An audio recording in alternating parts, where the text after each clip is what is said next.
begin our Hubbard County Board meeting with the Pledge of Allegiance. I pledge allegiance to the flag of the United States of America and to the republic for which it stands, one nation, under God, indivisible, with liberty and justice for all. Good morning, everyone. All right, first item on the agenda is approval of the agenda. Mr. Chair, we have one item to add to the agenda, which is with Eric's department. It's a clarification of one of the conditions on the Lake George permit or plat from our previous meeting. And he just wanted to talk about that so that we are all understanding what that is and that we can document that correctly. So I would add that just at the end, just before the administrator comments. Where do we want to add that? But after IT and just before administrator. Okay. Mr. Chair, I'll make a motion to approve the amended agenda. I'll second. All right. Any other discussion? All in favor, say aye. Aye. Opposed, same sign. Any public input this morning? All right, then next we have the consent agenda. I'll move to approve. I'll second. Any other discussion? All in favor, say aye. Aye. Opposed, same sign. Motion carries. Mike, employee recognition.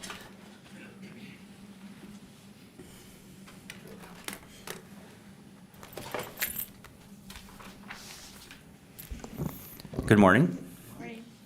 For county employee recognition today in the Attorney's Department, we have Catherine Leesburg, Office Administrator, is recognized for service from February 12, 2001 to April 6, 2026. In the Auditor Treasurer's Department, Marie Knutson, County Auditor Treasurer, is recognized for 5 years of service on April 1st. In the Sheriff's Department, Denise Parr, Correctional Officer, began the full-time position on March 31st. Kevin Erkey, Deputy Sheriff, is recognized for 5 years of service on April 6th. In Solid Waste, John Eischen, Solid Waste Attendant, began the part-time position on March 30th. Thank you, Mike. Yep. Andrea.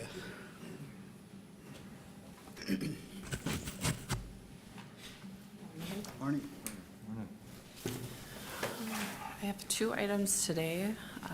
The first one is approval for a quote that we received for, it's a LED lighted message signboard.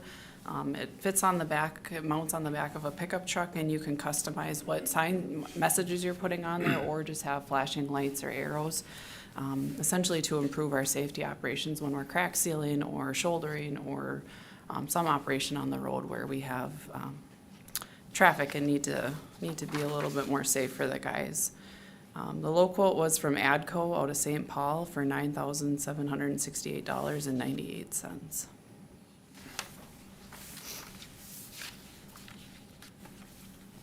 I'll move to approve. Seems like a great idea. Yeah, we're I'll gonna second. try one this year, and then if they work, we'll try see if two on each end might be a better option. Yeah, it's needed in this type of area with the terrain that we have with hills and trees and everything.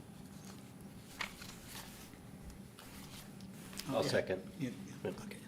Any other discussion? All in favor, say aye. Aye. Opposed, same sign.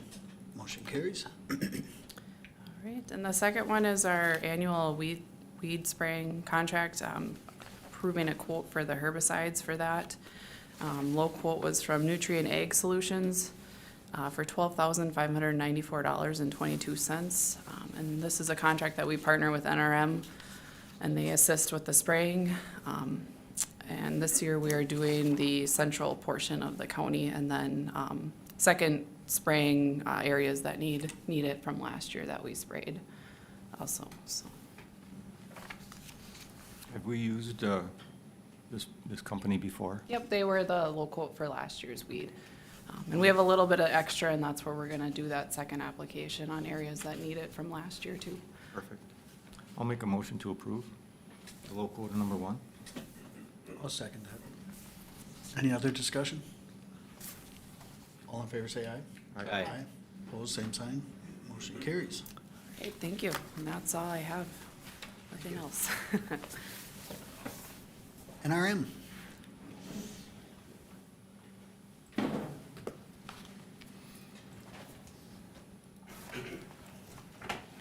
Hi, good morning. Morning. All right. Okay, first, I didn't put this on the agenda. It's too late by the time I could do it, but we had a land sale, March 27th. We did end up selling quite a few of the parcels. The total amount we sold was $148,800.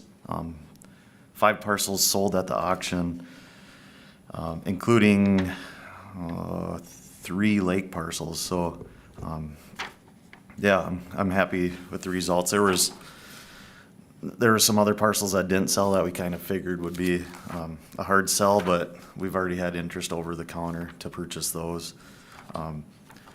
2 parcels did sell last week over the counter for $54,966. One of those was on Upper Twin Lake down towards Monaga. So good to see that one finally sell over the counter. So Corey, I was gonna come and then I ended up having a funeral.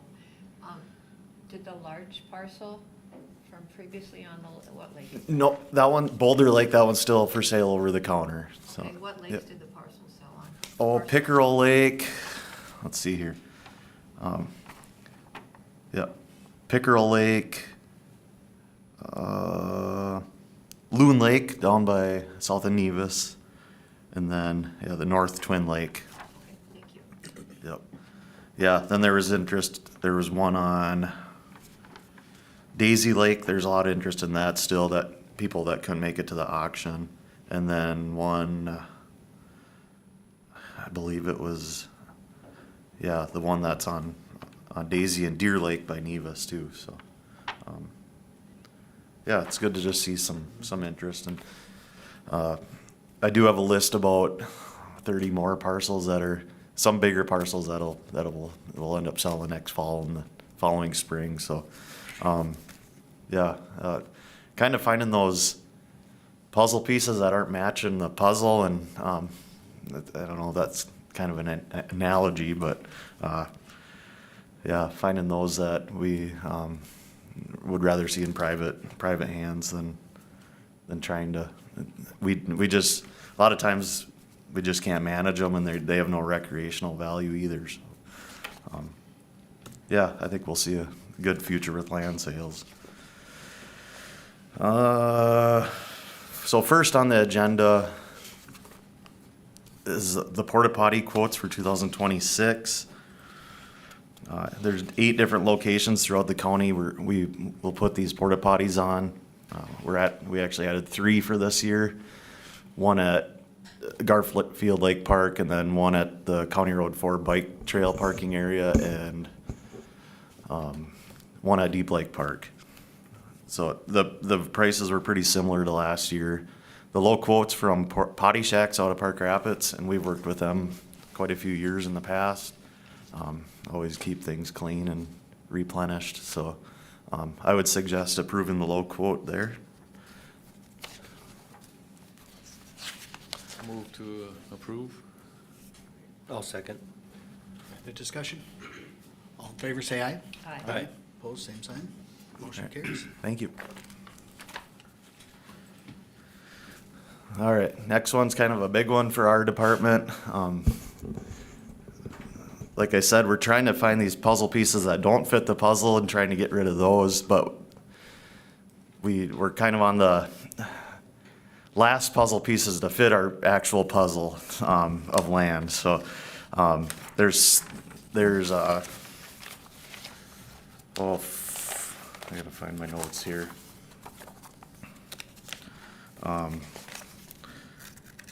There's 5 parcels consisting of 200 acres total.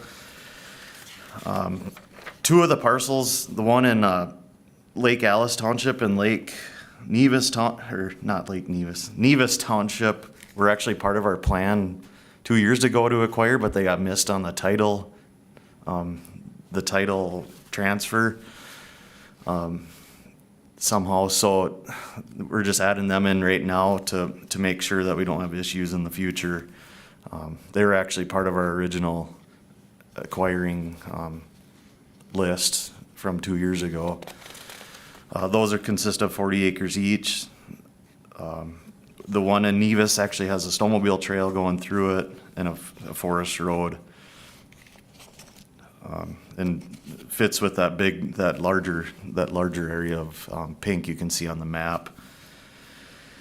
And then the Lake Alice one also has a forest trail going through it. It's kind of pretty detrimental to that area of property to get to the other tax forfeited land and other Hubbard County properties. And then the Lake George Township parcels, there's 3 of them. There's a major snowmobile trail that goes through those from Emmaville to Lake George. That'd be pretty detrimental to the snowmobile club. And then also there's the North Country Walking Trail that goes through the south end of it. And then, yeah, that'd be about it for our lands to acquire. I think those are the most important properties that we could see to acquire for into the future. I do have, since I've been here, the lands that Northern Waters Land Trust has donated to the county, we've, off all these sales that we've sold, the county's made $218,611.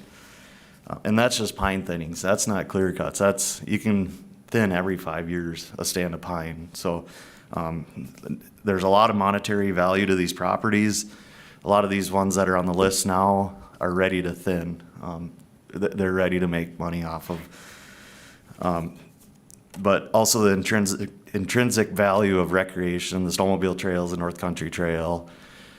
The one in Lake George, you see blueberry pickers there almost every day in the fall or the late summer. But yeah, just there's the social aspect of it is tremendous. And like I said, we're working on finding these other parcels that we can make up for tax value, especially the lots. You can find a small lot on a lake that's worth as much as one of these 40s tax wise. So I would. And I appreciate Annie Knights here from the Northern Waters Land Trust. I appreciate the work she's done over the last, 6 years working with the county here, finding these parcels that are pretty detrimental to our department, but also the public. So, any questions? I guess. I see in your in your list here that the department has a list of several parcels to be sold in the future to make up for the tax loss. So we certainly appreciate that. Yeah. Yep. And I Chip had the same thing. He had a list also, and I kind of just took off his. And we definitely would take these parcels 10 times over some of the other parcels we have just scattered around, landlocked or whatever. So, yeah. And the thing about these lands come to the county, we can make the county can make really good, significant value off the timber that's on them and their recreational snowmobile trail aspect of them. And, They're good fits because they're surrounded by Yep. TFL land. Yeah. And when I first started with the DNR 15 years ago, and an older gentleman told me the analogy of the puzzle piece. Make sure you want to fill the puzzle in if you can, otherwise you're going to have issues in the future. So yeah, we're kind of finding the puzzle pieces from under the couch, and we're finally putting it together. So I like the way Potlatch has managed them in the past too. Mm-hmm. Yeah. Yep. Good Yeah. stand of red pine, I assume. Oh yeah. Yep. All these parcels have really, really nice timber. So. I'm familiar with the ones that are in my district. Sure. And those three on Lake George, I did thought that those were going to be included last year. Yeah, so we were working with the Grouse Society, and then they couldn't get the funding 3 years ago, so they kind of just wiped it off their plate. So I'm thankful Northern Waters Land Trust was willing to pick it up and take action on it. So, yeah. Corey, I have two questions, and I'd like you to explain this for the public that's Sure. listening. The first one is, it said that they're acquired as is, so do you guys go out and do any surveying or anything like that? We do a initial site exam, so we have to make sure there's no wells, sewers, trespasses. So we do that. We do a initial site exam, and then we decide, we let them know if there's any issues, which there wasn't. Okay, and then my second question is, in the documents, it says, after closing, the county is responsible for any taxes. Could you explain that also? Yes, so any taxes that are due the previous year, we actually just paid the taxes on the parcels we received last year. We pay the taxes from the previous year, all the taxes due, and then as the next year rolls along, we work with the assessor's department to make them non-exempt. So, yes, we do end up finishing the tax process with Northern Waters Land Trust, or the Conservation Club or Trust, but, Thank you. yep. And then all these will start collecting PILT money? Yeah, yep. So there's PILT, and then any timber proceeds that come off these gets apportioned throughout the schools, townships, general revenue. So yeah, it's a benefit to the community. Like the last 3 years, we've made 220,000, and the department probably takes off a quarter of that just for costs, but that value gets spread out throughout the community. That's what I really like about county lands is you know where the money's going. Just for information's sakes, the tax on each of those 40s is about $500 a year. Okay, thank you. So as rural vacant land, that's the lowest possible rate for those. So that's what we'll be paying to bring them up to be tax forfeited, and then we'll be able to, or take county land, and then we'll be able to manage them for timber, so. Yep. So 5 times 5 is $2,500, and we're getting Yeah. 100. They're all ready to thin right now, so we can make, there's probably $100,000 worth of timber we could thin off them right now, so. And you only generate that, about every 20 years? Every 5 years you can thin a Every 5 years? pine stand. That's what's really good about Norway pine. You can thin it every 5 years, so. Really exciting, yeah. If I remember right, the red pine doesn't reseed itself, you have to go in and seed. Some places it does, like, it depends on where, if it's, what soil it's in, like Medora, you can find, seedlings all over in the understory. Okay. But like in the clay country, up north or central Hubbard County, you do have to trench and seed, or trench and plant, but, yeah, but Norway pine, you can manage for 150 years if you want, yep. It's a really, really good asset. I suggest any property owners, if they're looking to plant trees, plant Norway pine, but, or red pine.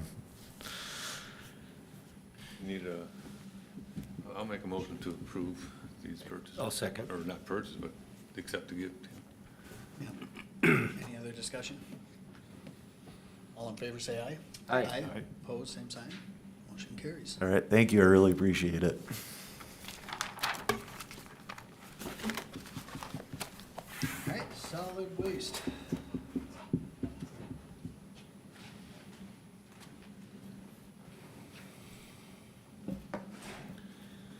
Good morning. Morning. Morning. All right, so I have one agenda item this morning. It's to review and approve a resolution to support our application toward an MPCA Organics Management Grant. This grant that we're applying for would help, would be utilized for us to help remodel the old transfer station building in Park Rapids. And it would allow us to transfer our food scrap organics that we collect as part of our commercial program that we're just starting with Beltrami County, and the residential portion of our organics that come into our facility with our existing programs, and that would allow us to have a location to transfer those efficiently up to Polk County to their organics facility. This would also, a portion of this grant would also involve partnering with Cass County to look at, or for them to start an organics program as well. And kind of how that would be structured is we would charge them a tipping fee for them to bring their organics to us. And then that would help us to get up to truckload quantities faster to be able to transfer that up to Polk County. So this grant, again, it's it's an application that we're working on to submit to the MPCA. The maximum grant award for this grant would be $499,999, and it would require a 20% match either from in-kind or local matching dollars. If approved, this would be budgeted for 2027 or 2028. And again, the main portion of this would be to just do the upgrades in the old transfer station building to help, refresh that building after it's, was constructed 40 plus years ago, so. What do you envision that building looking like for organics? Pretty much the same as it looks now. I wouldn't really plan any additions at all. It would just be redoing the floor, redoing, steel, electrical, and then probably looking at insulating the building and installing, some floor drains, connecting to city water and sewer. So just doing those type of upgrades. So say the average person in the city of Park Rapids gets the bags from you. Are you going to have them deposit them specifically in that building, or are you gonna have them put it into the dumpsters and then have to separate? No, I think we'd keep, Boston to separate. we'd keep going with our current systems we have in. This would just be more so for our commercial trucks to be able to back into the transfer station and empty right into a live floor trailer. Okay. I think, and we could also transfer some of our, mulch and some of them activities that we're getting into. We'd probably segregate an area and put that up in there too. So have some bunkers for the mulch that we're doing and just move kind of a lot of our organics up into that area, so. Okay.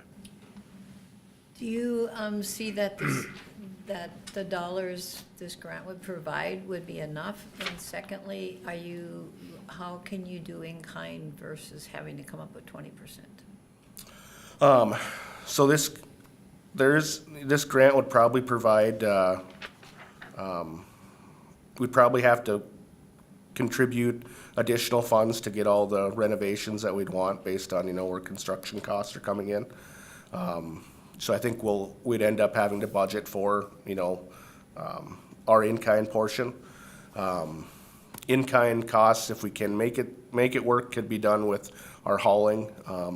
We can count that against hauling and tipping fees. We can count that against the grant. So that's how we make them matches work.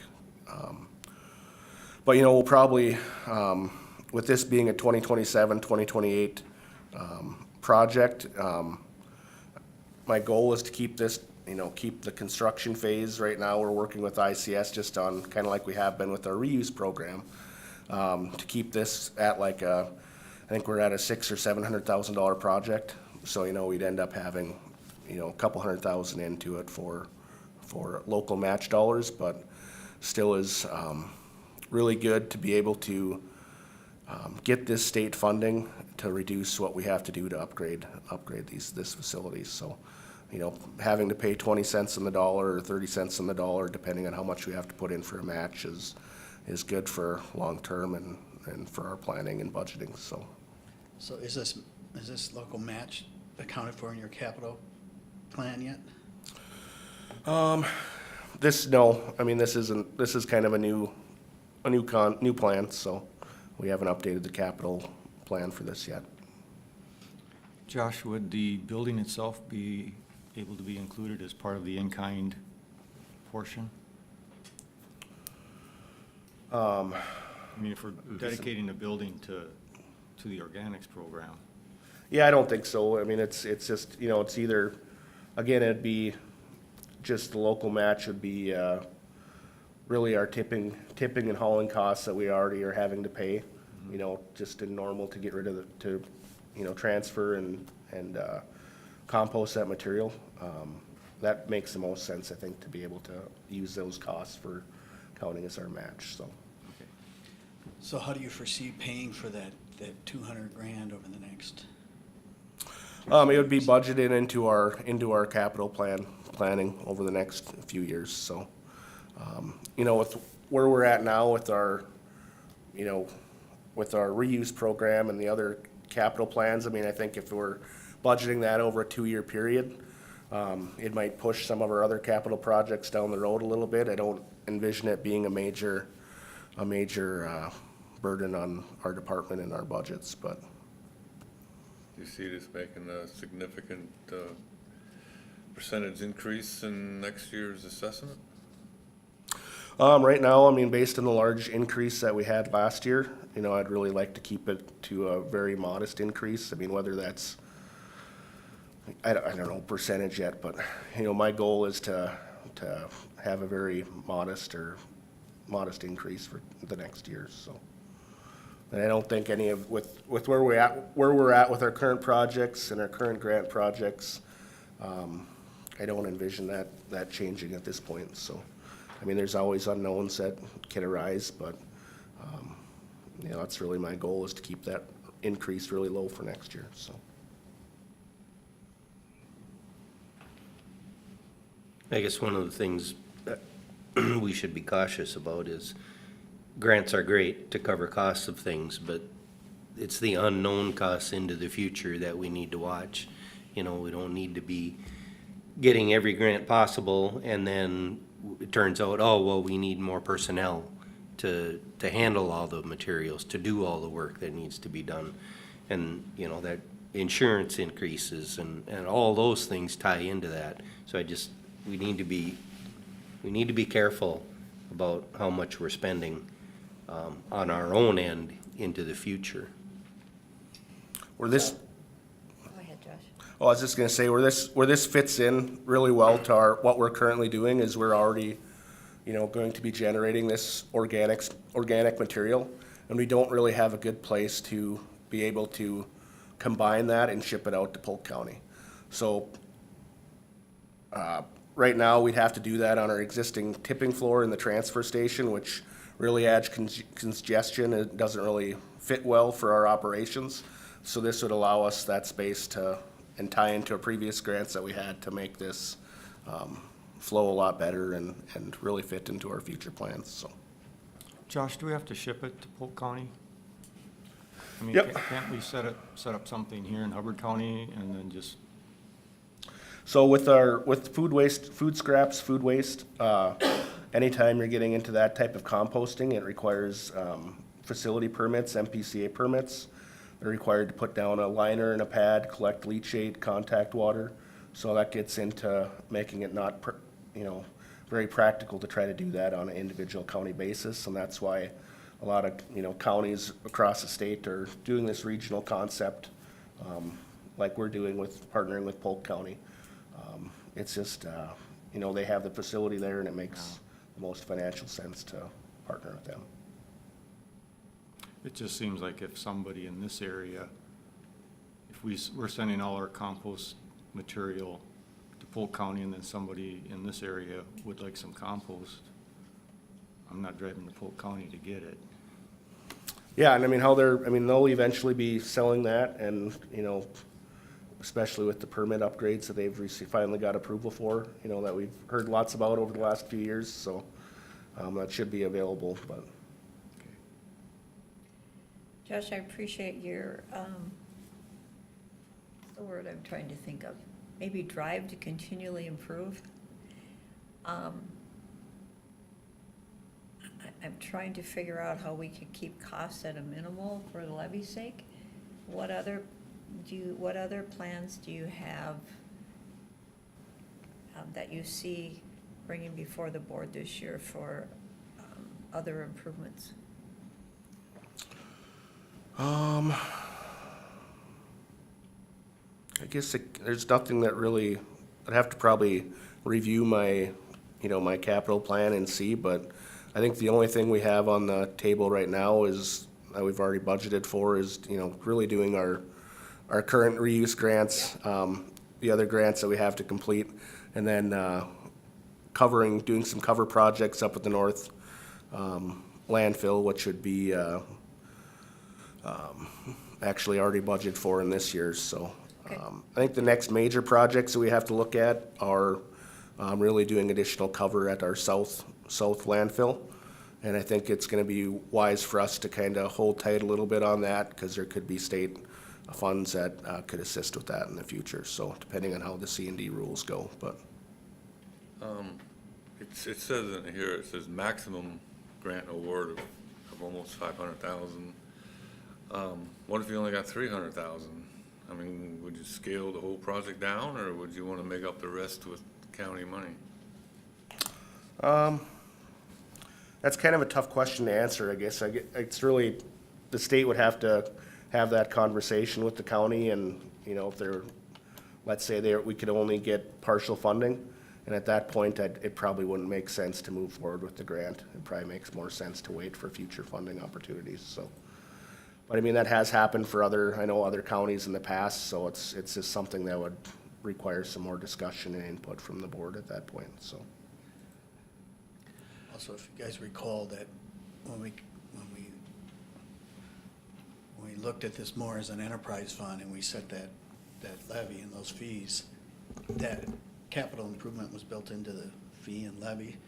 So this could work if you're willing to shift some capital down the line, because then you've got time on your side to build the capital fund back up. But if we keep doing this every year, at some point we gotta pause for a while, or we're gonna have to raise more revenue.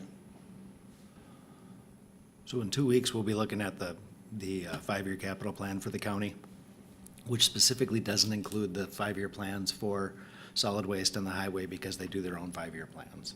So I'll be working with Josh, and I know Andrea's already working on hers, but to update the 5-year plan prior to starting budgeting for 2027.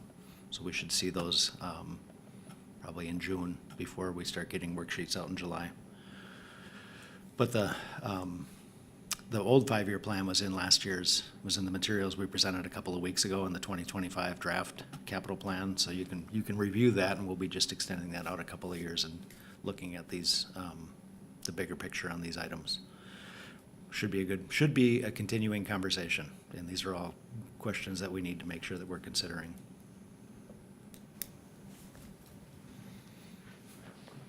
And again, it would all fit under your current staffing.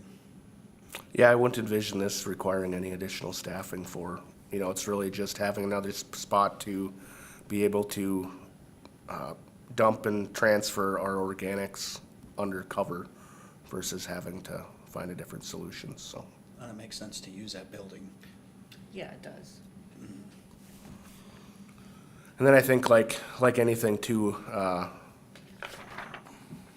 it's gonna be a while before we even learn whether we get the grant or not. We'd kind of go through the same process of doing some preliminary planning and really looking at trying to stay within whatever budget we have. But, and if we have to, some things could be delayed or wait too. But the main thing is gonna be just to do the upgrades we need to be able to use that to transfer organics, and will help staying within our current permits within our facilities as well, so. Do you have any idea how much your remodel or retrofitting of that building is gonna cost?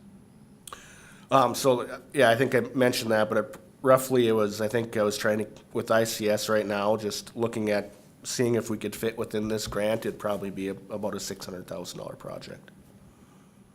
Okay. Plus the 20% for Yeah, match. yeah.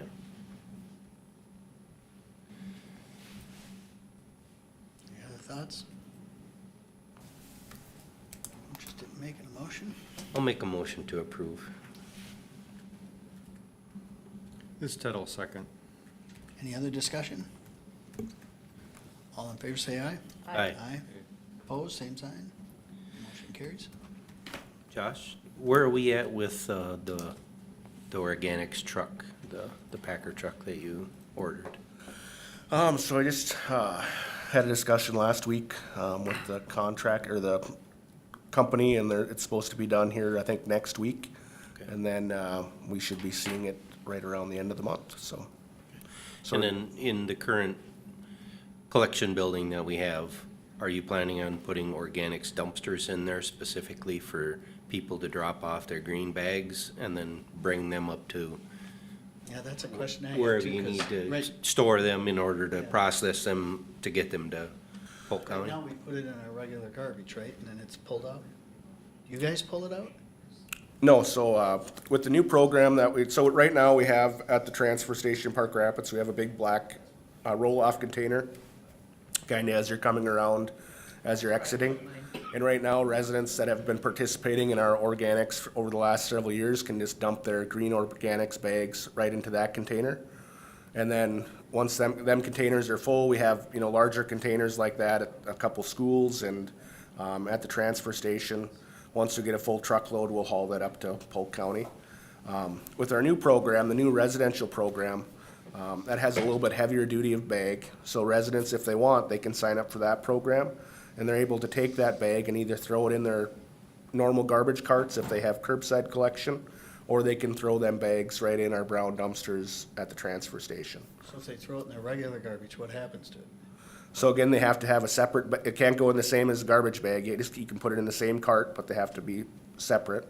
And then, everything would get dumped into our tipping floor like all of our other garbage does. And then we load, it'd get loaded up with, all our regular garbage, into our transfer trailers. It gets shipped out to Polk County to Foston, to the recovery center there. And then, once all that garbage is going up the conveyor belt, they have 2 new robots there that identify them green organics bags and pick them out and separate that into the compost. Yeah. I was just worried that we're not sorting it at our place, that's all.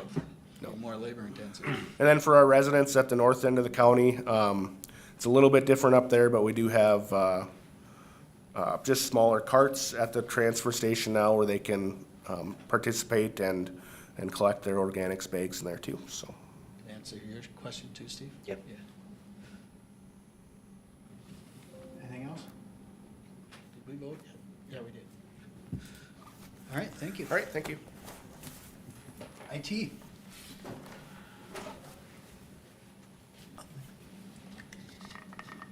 Morning, Fred. Morning, guys.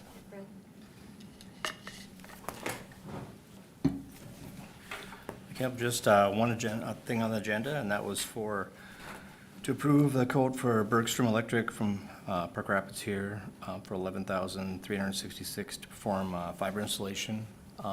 During our network conversion, getting ready to kind of install the equipment, we noticed that our fiber between the government center here and over to the law enforcement center wasn't rated high enough. It's a OM1, it needs to be an OM3, which basically is the type of multi-mode in order to transfer the higher speeds and stuff for the new equipment. And so this would be to pull fiber from government center here over through our existing pathways that we have and into the law enforcement center, all the way into the server room, which we complete the plan of trying to get each location directly back to the server room instead of so many different hops. And then also from the B113 over there in the law enforcement center, right directly into the server room. That feeds all of human services and stuff too. So it would just be to get those 2 pieces of fiber. The rest of the stuff in the government center was all the newer fiber that was put in. But so that's what this would do. And we looked at a couple of the companies, talked to a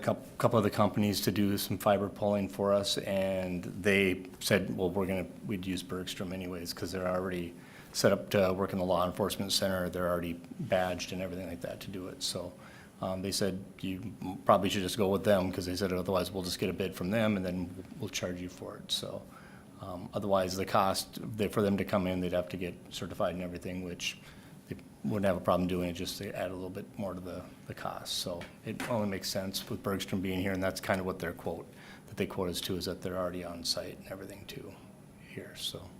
How many that's the- pair do you envision using right away? What's that? How many pair do you? Well, that's the thing is right now we have 0 fiber coming from the law enforcement center here back to the server room. We have no fibers. We have a 6 fiber, that's an old 6 fiber that we're using just from B113 over there in law enforcement center to the server room.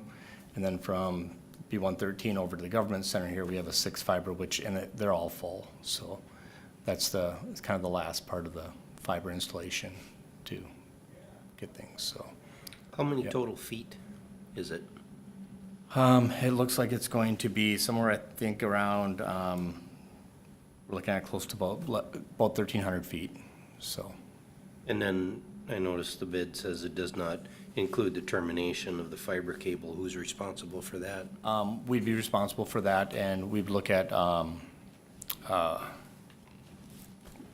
the companies over here doing that we would be looking at getting the cost for putting those, we would look at purchasing the splice cases for it.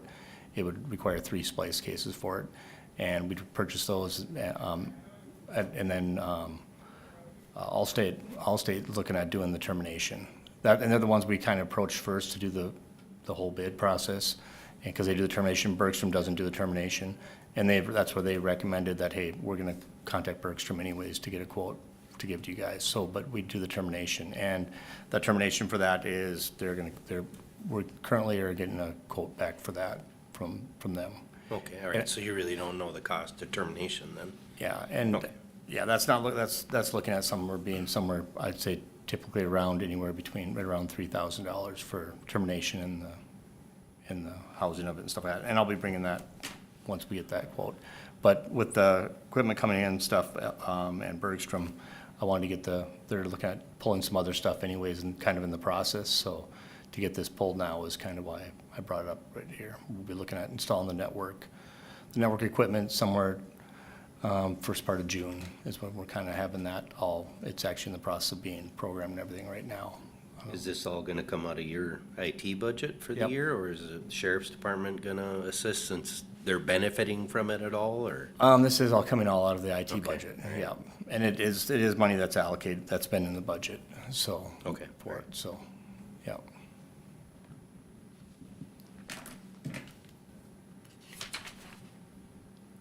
Does this all make sense? Yeah.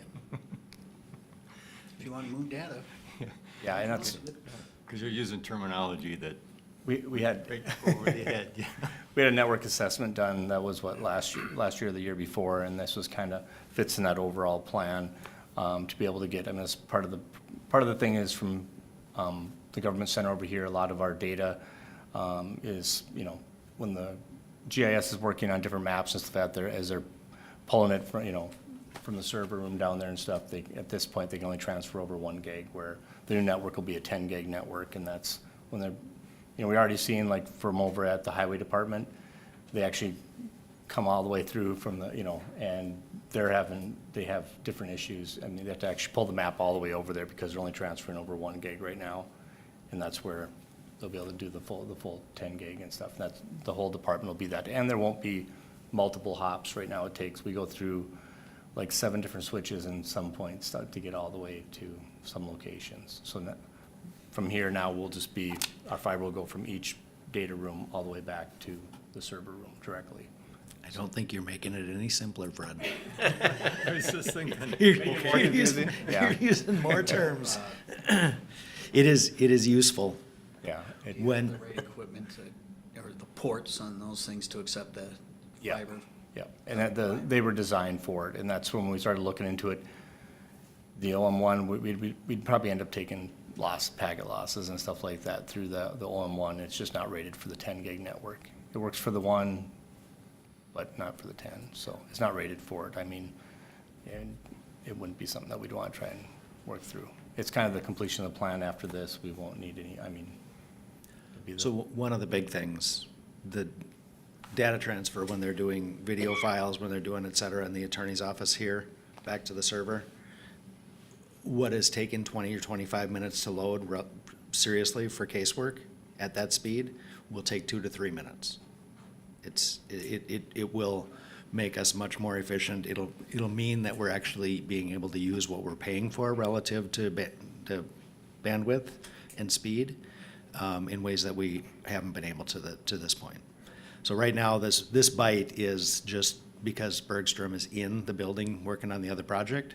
That They will makes come in and sense. pull these pairs through, and then the balance of the project will be done when that's done. So that's the simplified version. Yeah, it's one of the things where, I mean, it's, with the way things are going, with technology and stuff, this is kind of something that we kind of need to do, to get updated. I'll make a motion to approve. I'll second. Any other discussion? All in favor, say aye. Aye. Opposed, same sign. And then it's not on the agenda, and we just kind of talked a little bit about the .gov you know, that we've transferred to the .gov domain. And I know there was some issues. We kept some old email addresses, like, I don't know, and maybe if one of you guys have one of those, like for example, ddelahant@co.hubbard.mn.us, that when we by doing the alias with the .gov now on top of it, and eventually switching over to, basically, we'll just have the .gov. We still had those other 2 aliases on there for some of the people that have been here for quite a while. And with those 3 aliases, the translations wasn't happening, and that's probably why some missed emails came through on there. So we need to be we're going through and deleting those old aliases off of there. And so if you ever did have the first name as, like, for example, just your first letter of your first name dot last name, that needs to be taken out of there. So we're in the process of going through and finding those and taking those translations. So if you did miss some emails early on, that could have happened. And then anybody that is still sending emails to those old email aliases, they're probably not coming through. So it is good to send out all your new contacts with the .gov, because we found out those.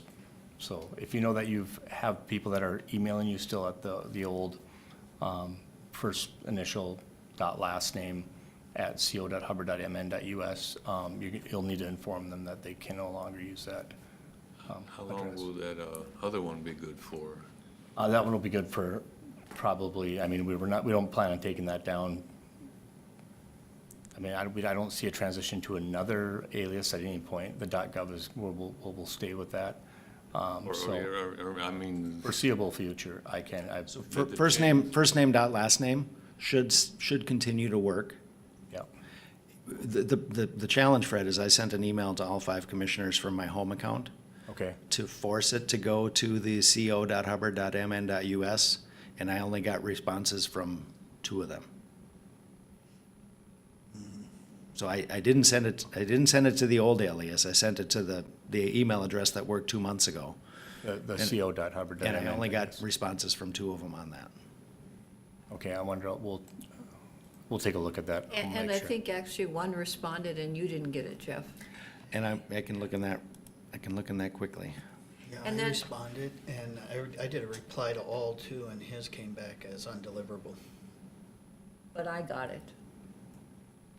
Okay, well, I'll check into all yours, and I'll look into that. We can look at the history too. That was the same thing with me, as I got Jeff's email, I replied to it, but then I got an error message for Steve's email address. And I didn't reply all, I just replied to Jeff's. And I got a new phone and I can't do anything but reply all. Oh, handy. So when I send an email to whoever now, Yep, the new email, my new email address will automatically come up to them. I don't have to go in and do anything, right? no, that's probably why, part of the issues could be happening, and we'll look into it. But yes, every email that you send out now will go out as your .gov. Okay. First name dot last name at hubbardcounty.gov. Great. Yeah. Has everything been updated on the county website to reflect that? Working on it. Okay. And the county website will be hubbardcounty.gov at some point. We're working on doing that there. So looking at later next month, getting that transfer done. It'll be in us. Yeah, we kind of want to just, Yeah, and so when I went into my digest stuff, so because I didn't get the link, to go in and look at this meeting agenda, okay. I had to go in and pull out of my digest to get the notice for the Board of Adjustment that we always get the notice for. So I didn't find that notice for the Hubbard County Board meetings in any of my digests, but the Board of Adjustment one was in there. Okay, so on that email that comes up from iCompass for that. So I am going to update all of your accounts in iCompass to Okay. to reflect hubbardcounty.gov this week, so that I will probably send an email after I send the subscription email. When we publish, check a little box that says notify all subscribers. You are all individually subscribed as internal members of that group, so you get the email through that notification process. And I did check, and it was sent to everybody. It was sent to everybody at co.hubbard.mn.us. But we're going to change it before the next notification out so that it goes to hubbardcounty.gov. But that doesn't resolve the problem. Tom contacted me Thursday? On my way to a Thursday, meeting on your way to a meeting that had been canceled during a snowstorm because he didn't get the email to his old email address. So, Yes, and when I went through the last 5 days for, what goes into spam or whatever, there's several emails like the U of M that I normally get every month that were in there. So when you guys convert it over, we all need to look in that digest we get every day and pull out the ones, And refriend some of the ones that Yeah. are doing it, yeah. yeah. And if you have any questions or any issues, contact us again, it's helpdesk@co.hubbard.mn.us. That has been transferred over to the group emails like that. So that's something that we're going through and looking at on those there. We're trying to avoid some confusion there too and stuff on how that is for the internal like the IT at co.hubbard.mn.us. That is still co.hubbard.mn.us for the group ones. So we probably on all the committees we're on, let them all know. Yeah, so anybody that we have a emailing you change.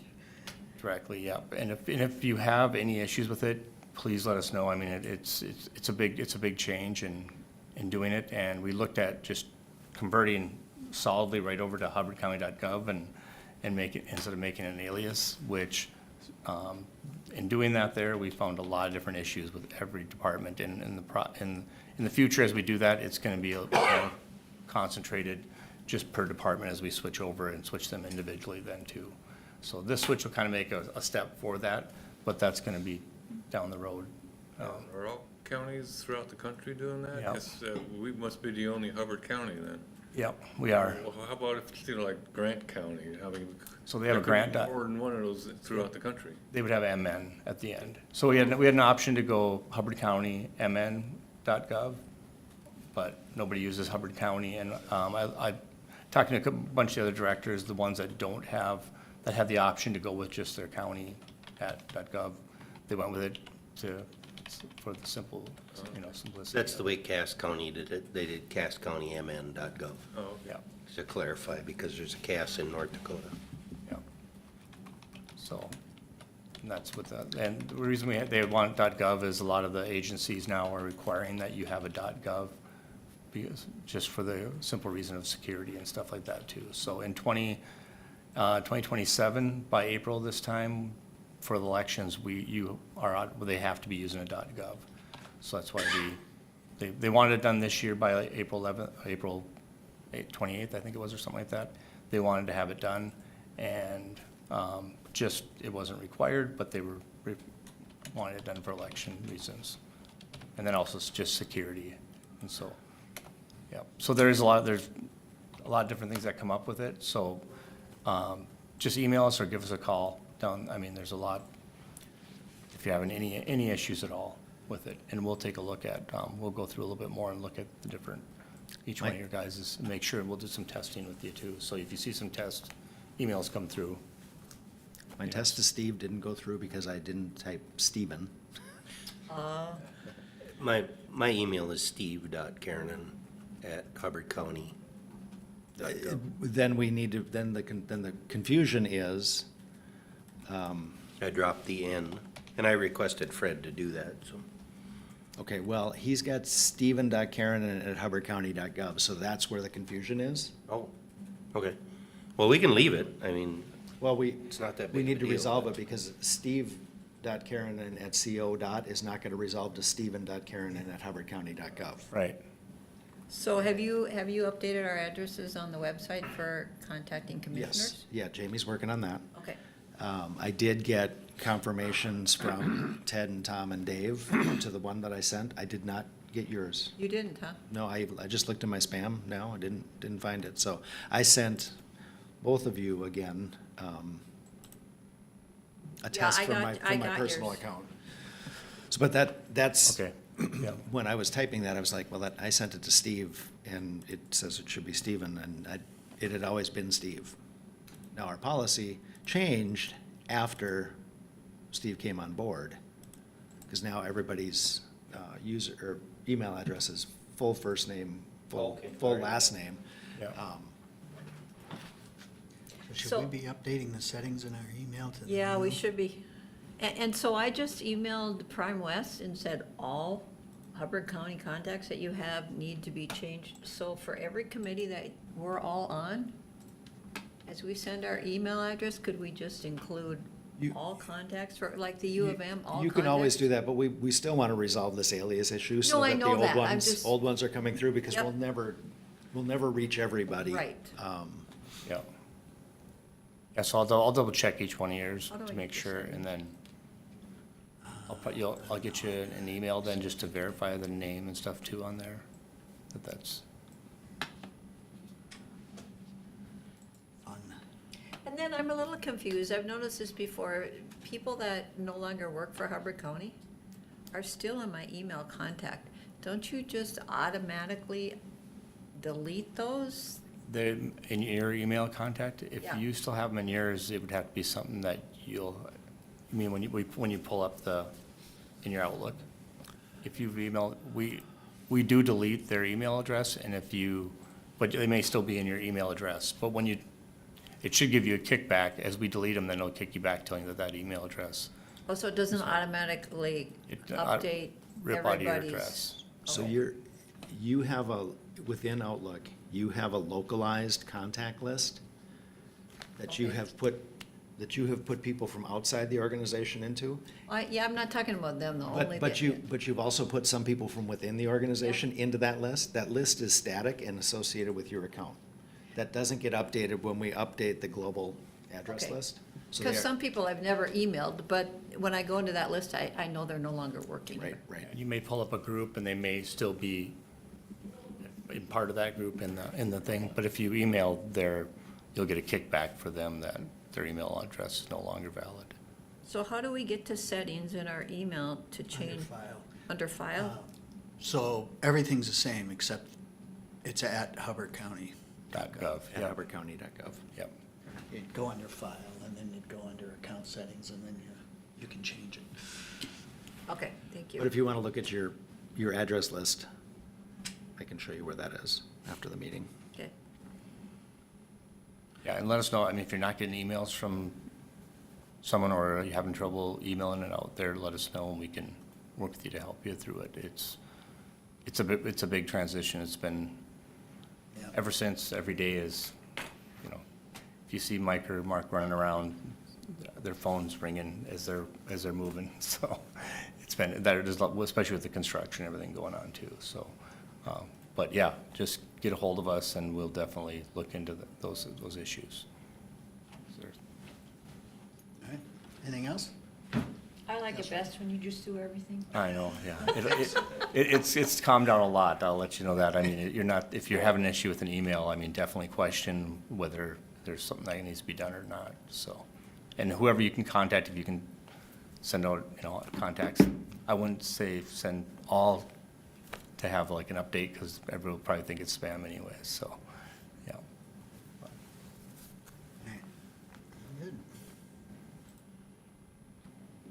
Anything else? All right, thank you. All right, thanks, guys. All right, administrator. Eric first. Eric, gonna discuss a clarification. Morning. Morning. I guess it's almost noon. 10. So for a quick refresher background, my question for the board for getting some clarification pertains to the Lake George Courage Point preliminary plat that was on the February 17th board agenda. And that plat had a half dozen non-conforming structures where the use had discontinued on those, and the Planning Commission had recommended a condition that those structures be required to be removed as part of the plat approval conditions. And the county board agreed with that and made that also a condition of its approval. The reason I'm back is when I contacted our attorney for help in drafting a document to lay that all out, our attorney said that she would need more detail to be able to put that document together, specifically in terms of what type of financial guarantee the board would like to see. If it's just one thing as an option, or if there's multiple forms of financial security that the board would be open to. What the attorney recommended was that we could go with a performance bond, where, you know, a bank, for example, would issue a bond for the amount that the board wanted to see, which is 1.5 times the contractor's estimate to remove those structures, which is, rounding up for ease, about $50,000. And the board wanted the work to be done within 6 months of when the final plat is approved, or else the county could then act on that financial guarantee and have a contractor go take care of the removal of those items. So our attorney said a performance bond would be probably the quickest, easiest way to accomplish that, because it would not require a separate agreement document to be prepared, and then that the board would have to review and okay, and same with the developer. I spoke with the applicant this morning and shared that information with him. He thought that he and his partner would be open to a performance bond, but he has not done one himself before. So he wanted the opportunity to visit with his banker to see, you know, what that would entail. But he felt that he'd be open to that, or any other type of financial guarantee that the board might want to see. So I'm here because the final plat application has been submitted. It will be on the April Planning Commission meeting agenda, and then probably come to the county board at the May 17th meeting. But we need to be able to get a little more clarity as to what you would like to see for that particular condition, so that we can make sure that happens and is ready to go in time for when the final plat application comes before you. The performance bonds, are they costly? My knowledge is limited to what I found online in a quick search yesterday. So it shows that there would be a small percentage of whatever the bond amount is that would be required to be paid by the developer to the bank or whatever lender would supply the bond. There wouldn't be any cost to the county. It would just be a cost to the applicant to secure that bond. So if we had to exercise our ability to go in and remove those items if they don't make good on it. So the developer, my understanding is they wouldn't have to put up the full $50,000. They would have to put up a small percentage of that to get the bond issued. It functions almost like a construction loan in that they're guaranteeing $50,000 and they're paying interest on $50,000 for the amount of time that it's open. And it's typically at a reduced interest rate. I'm just reading the stuff off the internet too. Okay. So off of, you know, he'd probably have to put up $5,000 to guarantee the 50, but he'd pay 1 to 2% interest on $50,000 for 6 months, which would be negligible. And then he would get his down payment to that account back, or we would have $50,000 available to us and he'd have to pay the balance if he didn't perform. So Okay. it's not it is the simplest way to do it, and it's not complicated. We do that with most of our contractors. I just don't know that we've done it in this situation. But this condition is a little unusual as well. But And I guess if you're gonna follow through with what you say you're gonna do, then you take care of itself. Right.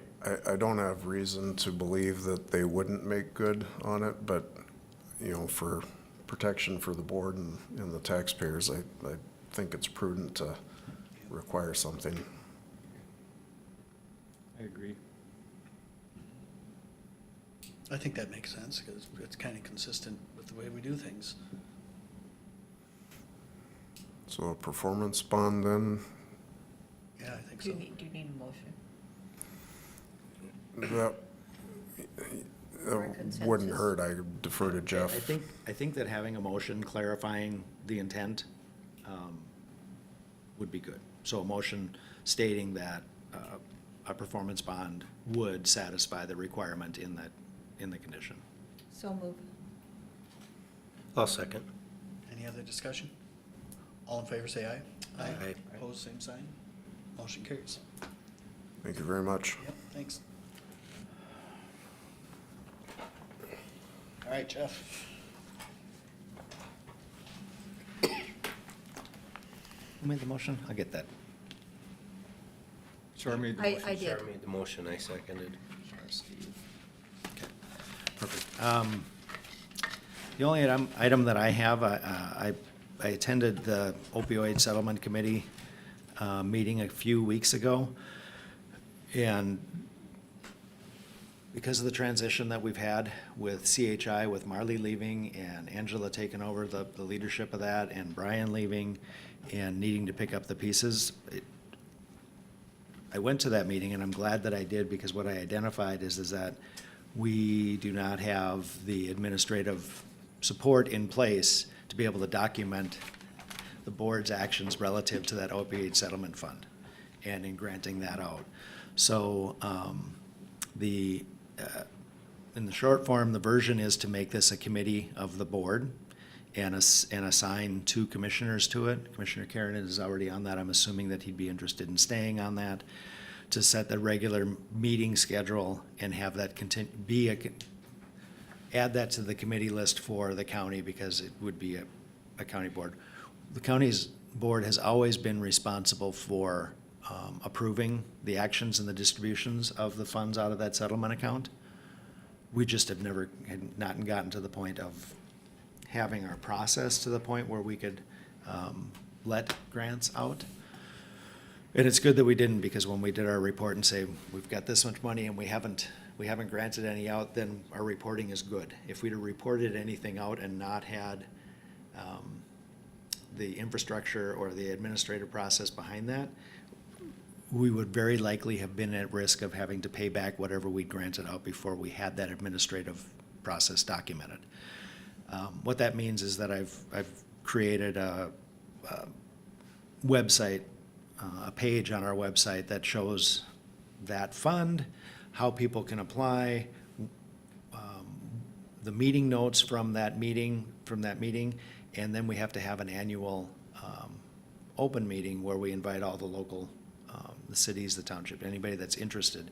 We have to hold an open meeting and document that we've held an open meeting. We will be able to, I'll either manage the agenda with iCompass, or I'll just do it as everybody else has been doing it and keeping it less formal and put it on that webpage. But we have to have the documentation of that, so that when we report that funds have been distributed, we will pass the audit. We want to pass the audit so we don't have to pay that back. So my request is that we would add this to the commissioners' committee list, and that we would designate 2 people to be on that committee. And our proposal is that meeting will be a standing committee on the 3rd Wednesday at 2:00, and we'll hold it in the Human Services Conference Room. So I was thinking about this, about committee members, and so I'm on the AMC committee that coincides with this. However, Ted, I think you're on several monthly committee meetings that kind of coincides with what goes on with support of this committee. So what do you think, Ted? At the first meeting on April 15th, I would not be able to meet. So right away, I'm not there. I actually have this time slot on Wednesdays open, but if you want to be on the committee, go for it. Here's a couple, so Jeff brought it up at the meeting, managers meeting that I attended in Okay. place of David. I figured that if I was gonna be on the committee, I'm gonna have to bring myself up to speed on what it's about, what we can be giving the money to and stuff like that, which I'm all willing to do. The only concern I have is that if I don't win re-election, then there's somebody else taking my place in 7 or 8 months. And then now somebody new's gotta get caught up to speed and stuff like that. Otherwise, like I say, I can't make the 15th, the first meeting that sounds like there'd be a slight chance, but, I don't think I'm gonna be in any condition to be at a meeting that afternoon. I don't think it would be, everybody's gonna have to catch up to speed on this, and the first 2 months that we're together, we're gonna be catching up to speed on process, with the idea of being able to issue RFPs for grants to be awarded for 2027. That's the timeline that we've identified. And I talked to Angela Graham, and I said, Angela, public health, it's not our deal. I still want you to chair this meeting, right? But we need to be there to document so that Mike is responsible for reporting on an annual basis, so he needs to be there. I need to be there to make sure that I'm sure the process is going well. But the other administrators I've talked to in the region all still go to this meeting on a monthly basis because they want to be able to answer the questions when and if an audit comes up relative to these funds, that they had a good process and had reason for doing that. So the first 2 months are going to be identifying that process, so nobody's up to speed on that yet. That will be Angela, Mike, and myself reviewing the elements of the memorandum of agreement and the addendum to the agreement about reporting requirements, and then coming up with the application, the process. We plan on carrying all the rest of the members over that have already been selected because they're representative of the public health agencies in the community. So that's what I can tell you about that. We picked this time because this is when Angela, Mike, and I all have an opening that we can just say, third Wednesday afternoon, we know we can do. So that would be the challenge is that schedule. Okay. And the same thought, you're in Hubbard in prevention? I am.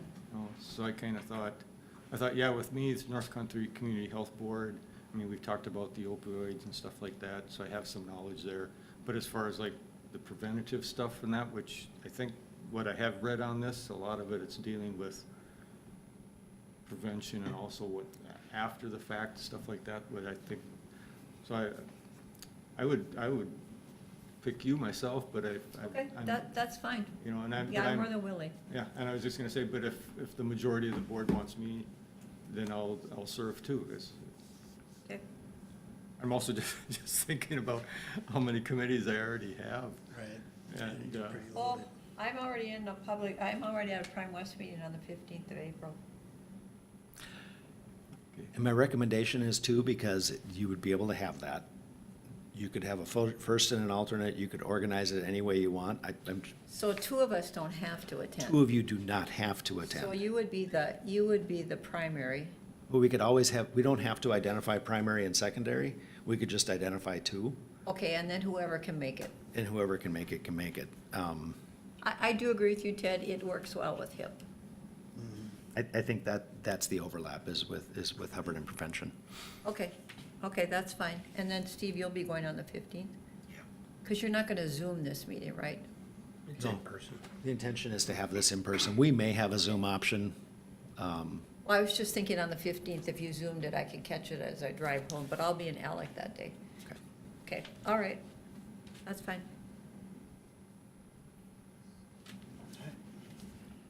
Anything else? So we would want a motion to add that committee to the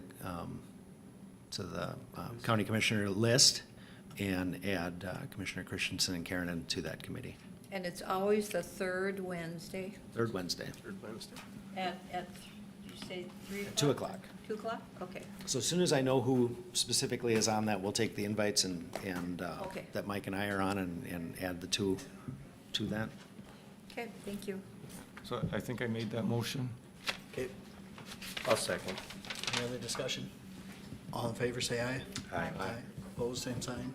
Motion carries. My only other updates are that next week at the work session, Commissioner Delahunt asked us to review the request from Clay County for a letter of support for their residential treatment facility they've been pursuing. We'll bring that. I don't know if I'm gonna have Steve, their administrator, teams in or provide some other context. I'll talk to him between now and then and see if he wants to do that, or he's provided all of you, I believe, with some documentation and a draft letter for me to format and present to you to consider sending to our legislators. I think it makes sense because it's, I think we already supported their original. We already have, and having a resource there would benefit us in placement from here, as opposed to sending people down to the cities, so. In March, we had Maria was on the radio with the coffee time. In April, it's gonna be Corey Kimball, and in May, it's gonna be Josh Holte, talking about just general updates. I have July planned, I don't have June planned, but June's far enough out that I'm not worried about that yet, so. It's been, I think we missed 1 month, February, because it was gonna be me and I was sick. But we've missed like 1 month and 15 months, so I think that's a good thing. To get the conversation when Josh is talking about the organics and that program, and Corey would talk about Deep Lake Park, he'd talk about timber harvesting and the value of that revenue to the county, and then talk, when it's appropriate, about the TFL process. So just things the public needs to hear about once in a while. Other than that, unless you have questions, that's what I have. All right, thanks. Committee reports. Let's start. I could start. Start on that. Let's see, I had Headwaters Regional Development Commission. Let's see, there was the high school build in Bemidji there. They had the instructor and a couple of the students who participate in the homes that they build there in Bemidji speak. It was very informative, and it was good to see that the two students that were presenting, how they are already going into careers now that have to do with building homes and stuff. So I thought it showed that it's a good program to have. And we talked about a revolving loan fund a little bit, and the opportunities there that exist for businesses in the region. We talked about RTCC and mobility management. They worked, there they've worked in Hubbard County, they've worked with Hubbard County Transit, and they're looking at making Hubbard County Transit some kind of weekly trip to Bemidji. And that's all, like I said, that's just all in the works right now. And then, of course, we have some administrative items, stuff like that.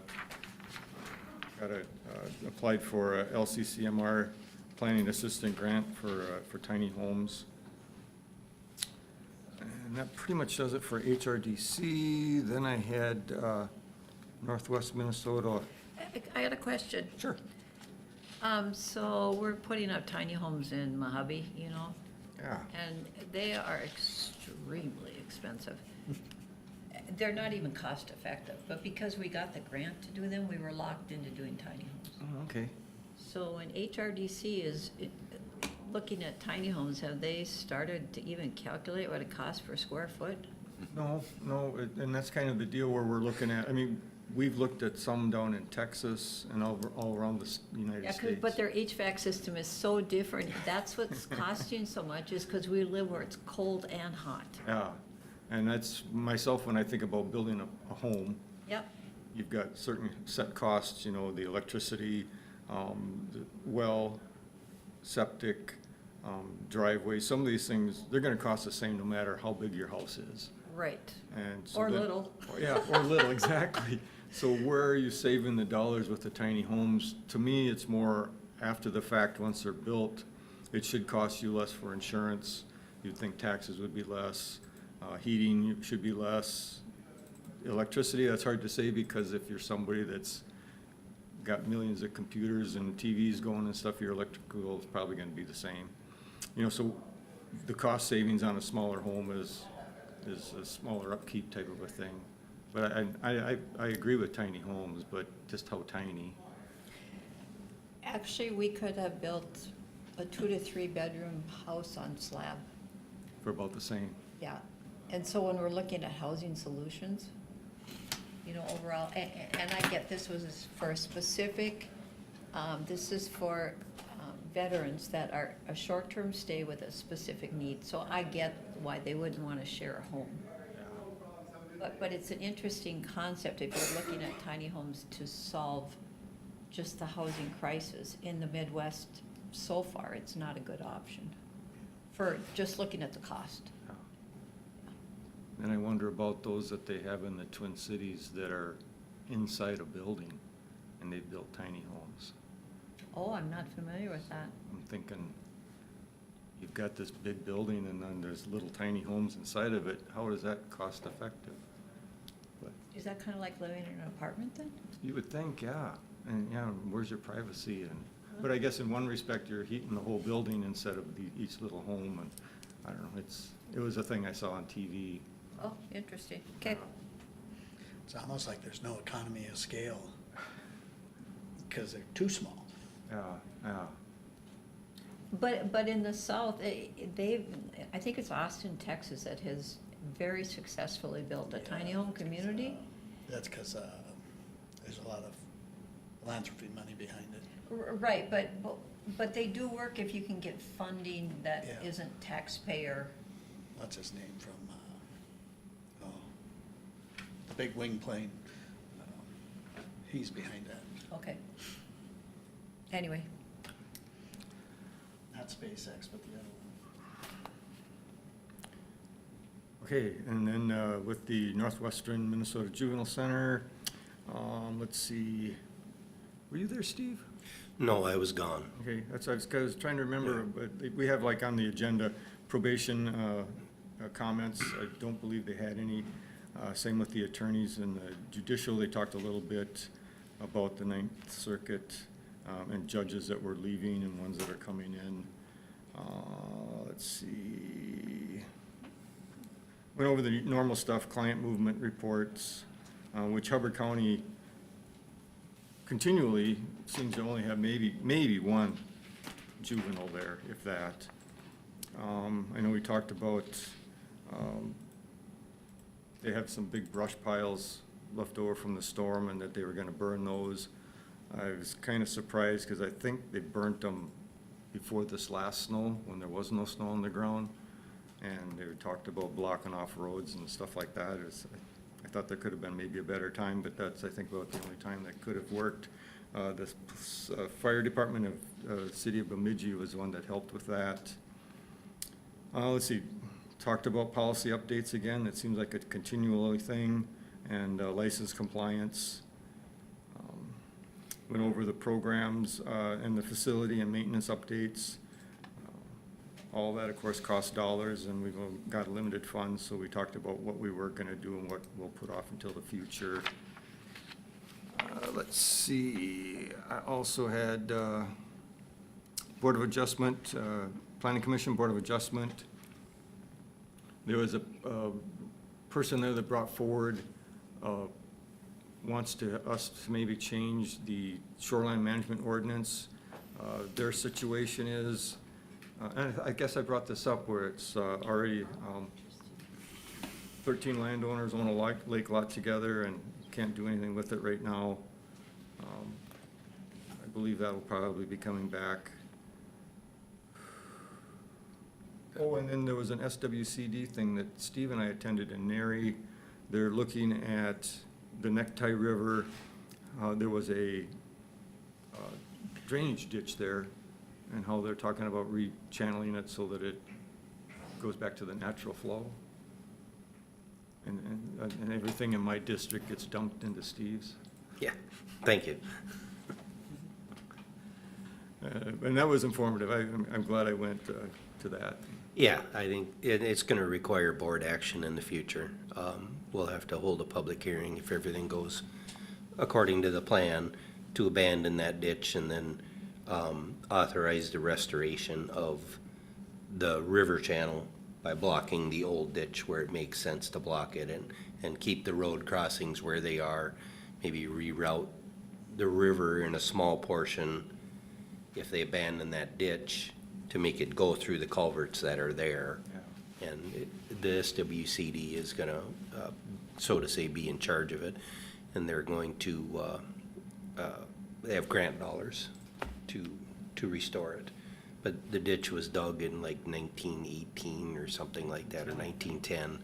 And it's straight as an arrow right on a property lines, right on a section line. And just over time, it was never maintained. And now they just want to restore it and is dumping sediment into Heart Lake. And Heart Lake is an impaired lake. Yep, due to phosphorus, so. So yesterday in the MRC call, when they were talking about ditching, they alluded to the toxic water from ditching. Would this be an example that because it hasn't been kept up and the sediment's going into the lake, would that be considered toxic? I don't think so. Yeah, I don't know if it's toxic, it is Yeah, impaired. not like chemical but, toxic, yeah. but yeah. I guess it could fall under that same category, yeah. For nutrients that are Yep. going in there.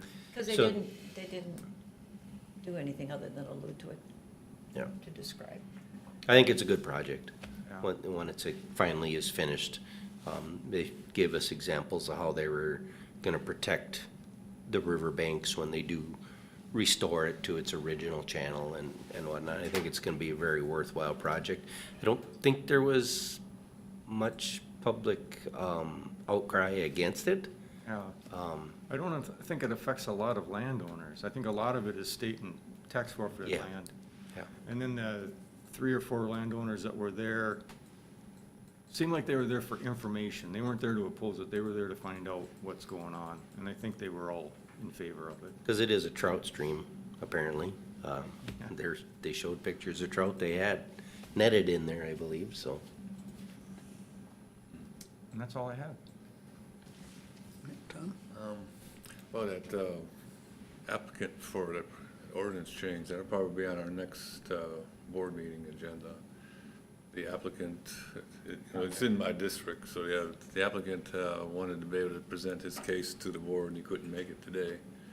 But then at the next meeting will be 2 more days left to the 60-day rule, so yeah, that decision will have to be made for sure at the next meeting. But then I had a couple meetings. One was the Kitchigami Regional Library Board meeting. We voted to extend the contract for the interim director,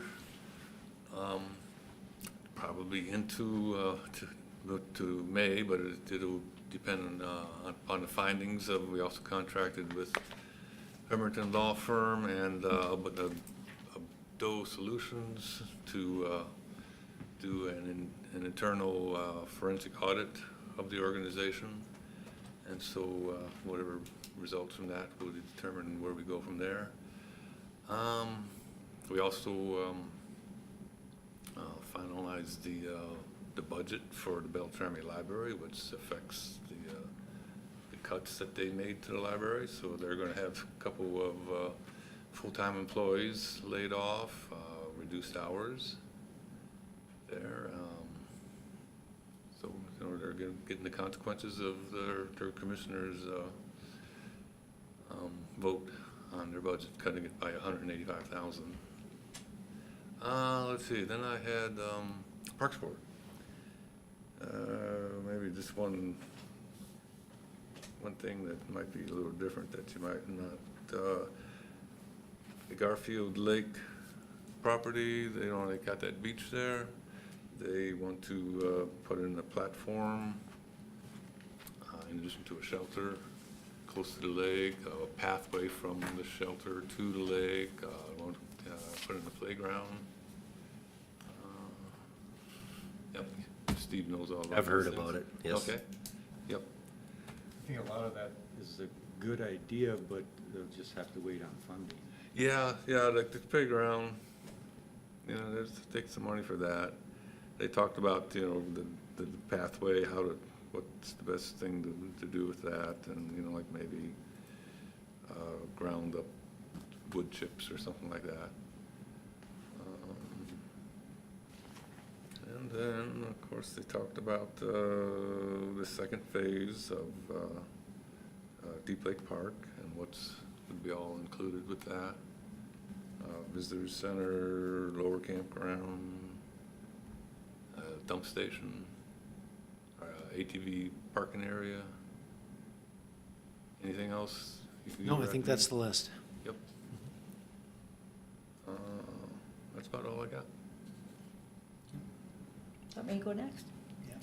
Mojave meeting last Friday. There's called Spring Road for Arts Partnership, and so they've been painting rocks, not on the first or last Monday, but the 2 middle Mondays. They're trying to encourage children and families to come out and do things together. It's been very successful. Looking at strategic planning with partnerships, so people that we've partnered, or organizations we've partnered with for several years. Some are no longer actively involved, so just cleaning up the list and then trying to put new on the list, people interested. The tiny home project is coming along, and the old furniture store by Holiday that Mojave bought, the playground equipment is here and being assembled, so they're hoping to open that soon. Then in the Prime West meeting, I'm just full of all kinds of information today for some really good. So I'm gonna start with qualifying for Medicaid. 75 million people in the United States qualify for Medicaid. That's 1 in 5. Minnesota, that's 1 in 5. But states can cover at different rates. And so Alabama covers at $2,000 per person per year, and Minnesota is at $9,000 per person per year. And one of the things that Minnesota does that a lot of other states do not do is they cover the GLP-1 drug, which can be up to $1,500 a month per person. The average hospital cost per day is $3,200, and there's $14,000 to $16,000, or excuse me, 14,000 to 16,000 Medicaid people in the hospital every single day. Now on to some really good news. The state has abandoned taking transportation back at the state level, and they're gonna leave it at the local level, which is a huge win, especially for rural. And one example would be, at our last meeting, I'm on the finance committee there, so I always look through the warrants, the auditors' warrants, and there was like a $46 charge for a cab, at a no-name cab, you know? Well, somebody needed transportation in one of the counties that we serve, and Prime West just kept digging until they found transportation for this person. Well, at the state level, things like that would not happen. So besides the number one reason it's best it's local is obviously because it serves the residents well. The second reason is because of the fraud issues. So currently in the state of Minnesota, MnDOT approves all the licenses for people that want to be in the transportation business. And they don't do anything other than they make sure that paperwork is filled out and they have a legitimate driver's license and a legitimate vehicle that's registered. And so they're not keeping track of anything else, which is part of the problem. And then, I don't remember what this stands for. So they were giving other examples. So Minnesota's Early Intensive Development and Behavioral Intervention Program, which provides medically necessary services for people under the age of 21 with the autism spectrum disorder or related conditions. So this is one of the areas that they've been looking at now that has skyrocketed in the last year and a half for providers. So Minnesota has a website, if anyone's interested in going to it, it's minnesota.gov/DHS/program dash integrity/fact check. And if you actually go there, Minnesota's got listed everything that's going on that people need to register for. So if I want to be a provider for this autism spectrum disorder, I currently have to fill out my application and submit it to the state by May 31st of 2026. So far, 6 providers out of 500 have registered. And so Prime West is guessing, everyone is waiting till the last few days, and then the state will just automatically approve them. So they're not saying that that's exactly what's gonna happen, but they're giving that as an example of They what's feel happened that- in the past. They feel the state will be overwhelmed That, and. yes, the state's gonna be overwhelmed and they'll just approve. Or a lot of them are fraudulent. Well, that's They're what, gonna that's, reapply. yeah, that's what they were alluding to. So people from Prime West have actually testified, before the state. We currently have that lawsuit going with the transportation company. It was in a closed session, but I can tell you this, that it is now gone to the developmental stage. The judge is moving forward to that, which means they can present evidence, and that'll probably take over the next year. They figure that the actual case and the ruling won't come until 2027 or late 27 or early 28. The other good news is that the state has put taking the pharmacy back to the state level on hold until January 1st of 27, and that's, or was it 27 or 20? No, it's been delayed from 27 to 28, and that's also a huge win, because we are not in favor of the state taking those things back. And UCare is still backlogged as far as UCare went out of business. You know, in Minnesota is trying to convert all that over. It's just gonna take more time. And in February, we had $2,070,000 in profit.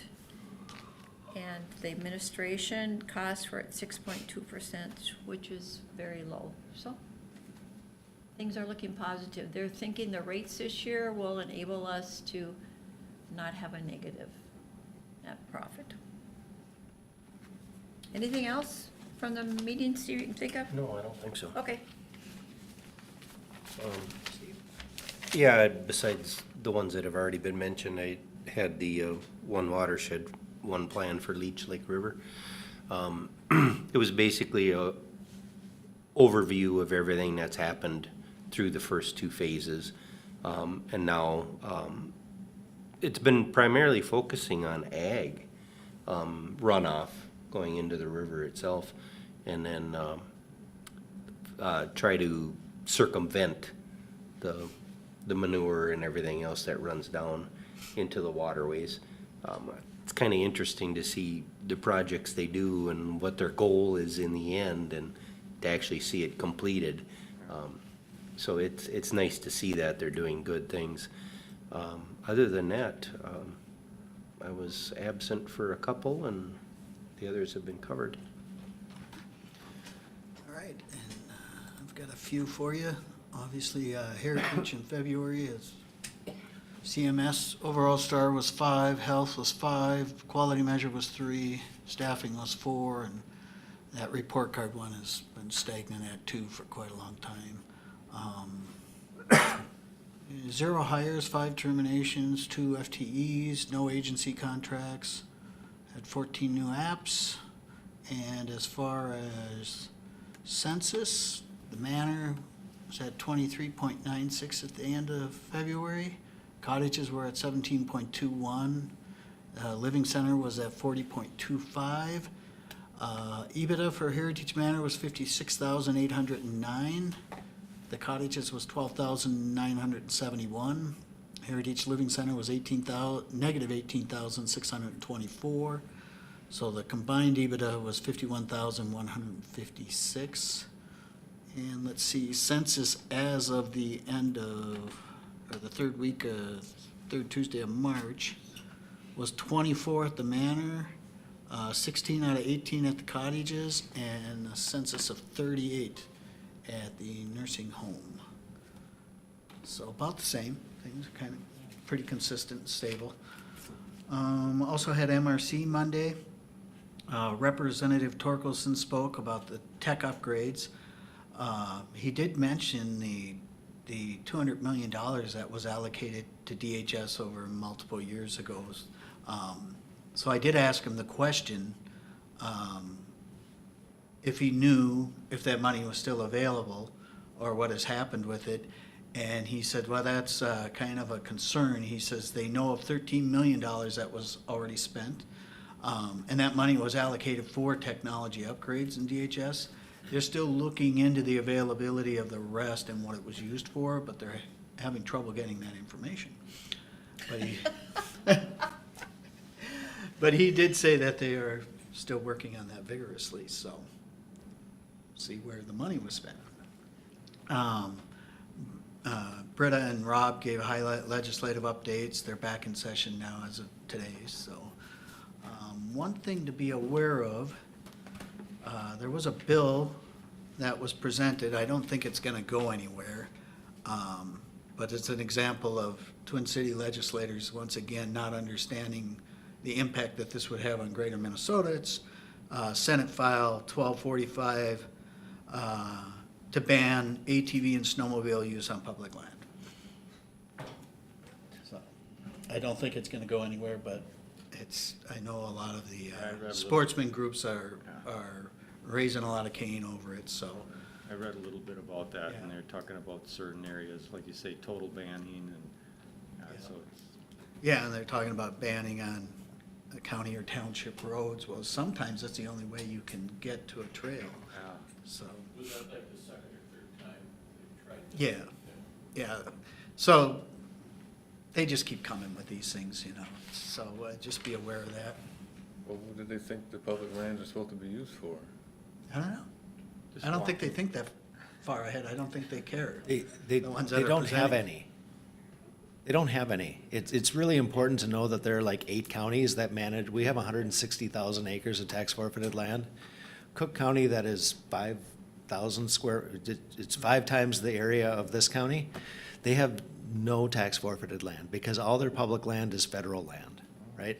We're one of 6 or 7 counties that manages this amount of, and it's basically everybody that's where the old paper mills, all the paper plant, all that land, it's those 6 or 7 counties. This is an issue that is entirely up to us to make sure that we maintain. When we're talking about state PILT tax or payments, it is here in Cass and Itasca and just the band through this wooded area. That's all that's affected by that. So they have no perspective on that, even less so than other outstate issues, but specifically in this one, because even when you go to the west and you're in ag land, they don't have any idea what tax forfeited land means, because it's all owned. And you know, it kind of harkens to the tribal land transfers that they were talking about with Wire. I don't think they really understand the economic impact that it has on some of our counties around here, particularly ours and, you know, Monoman and Cass, and it's huge. And It sounds good. people presenting these bills have no idea the consequences of them. So it's particularly because it really affects our area. We need to be paying attention to that. And if you see your local legislators, make sure they're paying attention to this stuff, because some of that stuff can just slide through sometimes. What was it towards the end? They were talking about that MRC isn't agreeing with AMC on something. Do you remember what that was? I don't remember. Because they talked right at the end of, you know, our partnership with AMC, but there was one thing we were taking a different stand on. But I would, Okay. I could come up with some extras, but. I've been watching even, you know, Jim from Prime West sends out the Monday, what's going on in the medical. And for everything that is controversial, really, someone introduces a bill and then someone else introduces just the opposite. And so our lobbyist down there for Prime West is figuring really nothing's gonna get done this year. It's just bare minimum. And then I also had an airport commission meeting, and they're talking, our long-term capital planning of replacement of the runway that's gonna need to be updated. The current length of the runway right now, I think, is 6,200 feet. Anyhow, they're talking about potentially, based on the current use, that the state funding for these things, funding source for these things might only pay for 5,500 or 5,000 feet are the options, which I'm really concerned about, because if we go by the previous use of Wanawak and what kind of planes were being there were long-term plans in the capital plan to upgrade that runway to 6,500 feet. And I don't want to cut our nose off to spite our face, you know. If it's still corporate companies that are gonna be using this, we formed a committee then to reach out to the new users to say, okay, what do you perceive as going to be the use? Because the aviation grant mechanism may only pay for so much. And Do you know so what we the either have dollar to tell a difference good is? story that there's future use, that this use is still gonna be in place for this type of aircraft, Yeah.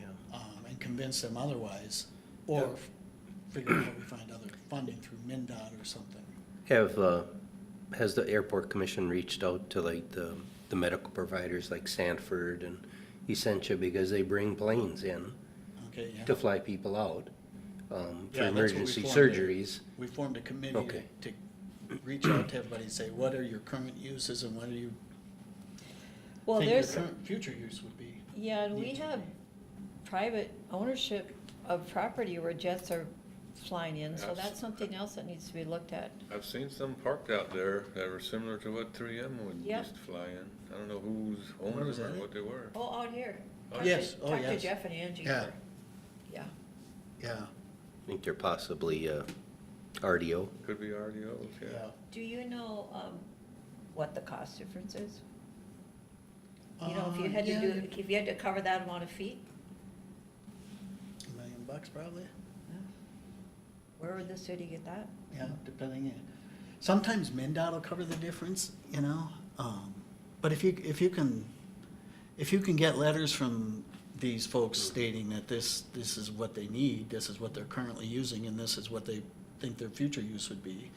I just worried about the one up here, because what if somebody like, if they use it as they intend to use it and are able to, what if somebody like Microsoft wants to come for a couple weeks? They're probably gonna have a similar plane as 3M had.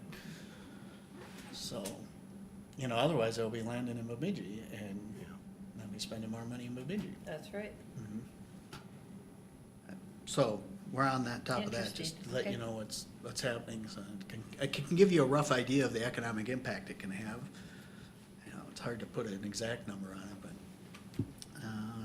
those are the things I had, I think that's it. Anybody have anything else? Otherwise, entertain a motion to adjourn? Future meetings? Future meeting, yeah. I know the MnDOT is gonna have an open house again at the City Hall for the Highway 71 project that's on April 9th at 4:30 to 6. So I know it's in your two districts, if you wanted to attend. April 9th. Where at? City Hall, the City Hall.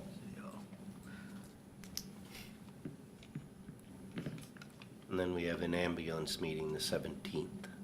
Yeah, they're gonna, it's on my calendar. Okay, all right. Josh probably sent out Anything else? the triple check. Entertain a motion to adjourn? So moved. I'll second, oops. All in favor? Aye. Opposed? Meeting adjourned? Okay, so is this where I go to change my email address? Yeah, and then hit change. Yeah, I did hit change.